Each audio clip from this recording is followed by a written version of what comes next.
Let's talk democratic decline, not the party, rather democracy in general. So let's do a geopolitical reality check. Democratic decline, not the party, democracy in general. Let's do a geopolitical reality check. Let's be blunt. We're seeing something pretty extraordinary here. In the United States, a lot of Americans are kind of sleepwalking through this right now. Geography is destiny, but even the world's most geographically blessed nation can squander our advantages when political systems start to break down. Democracy in America isn't dying with a bang. It is a collective shrug. We just don't care.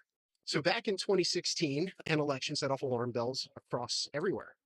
Media and politicians and business leaders, everybody was clutching their pearls about a threat to democracy. Now, fast forward to 2025, and those same people apparently decided that democracy really wasn't worth the effort at all. We're like, survive the first term. What's the big deal? Now, here's the reality check. America's been backsliding for about a decade, maybe more.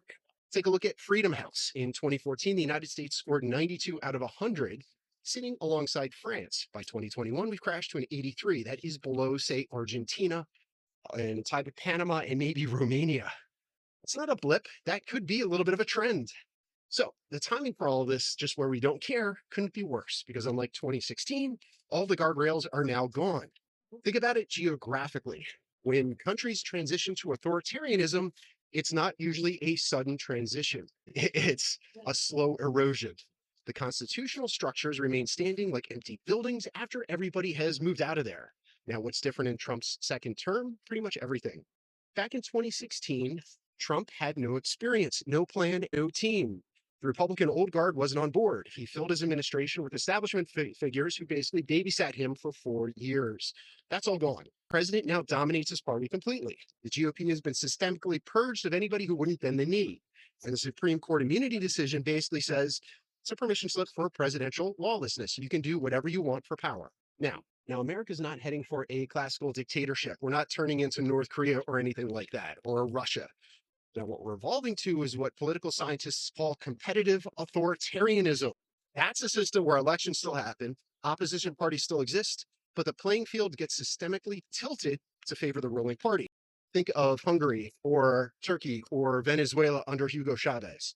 The beautiful thing about competitive authoritarianism is if you're the authoritarian, you don't really need to abolish elections. You just need to control enough levers of power to make winning them a near certainty.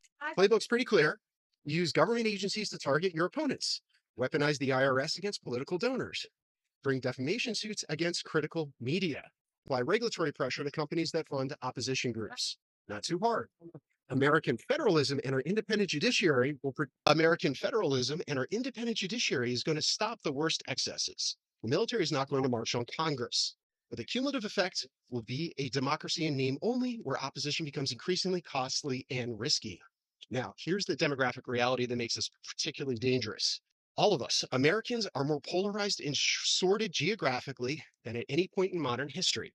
When half the country views the other half as an existential threat, they're willing to tolerate democratic backslapping. Now, here's the demographic reality that makes this particularly dangerous. Americans are more polarized and sorted geographically than at any point in modern history. When half the country sees the other half as an existential threat, they're willing to tolerate democratic backsliding as long as it happens to the other guy. And the global implications are pretty rough.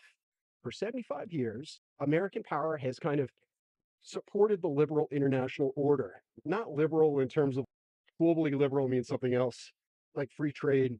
As America moves towards competitive authoritarianism, that order starts to crumble faster than anybody predicted. Now, China's not the only person who benefits here. They have their own demographic and debt time bombs that are ticking.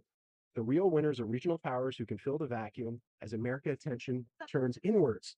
Think of Turkey in the Eastern Mediterranean, Iran in the Middle East, and India in South Asia. Geography hasn't changed. America still has the best agricultural land, the best navigable rivers to move stuff around, most favorable position between two oceans, so it's safe. But geography only gives you potential. What do you do with it is on you. And now Americans are trading their demographic birthright for the comfort of partisan loyalty. And history is not going to be really kind to that choice.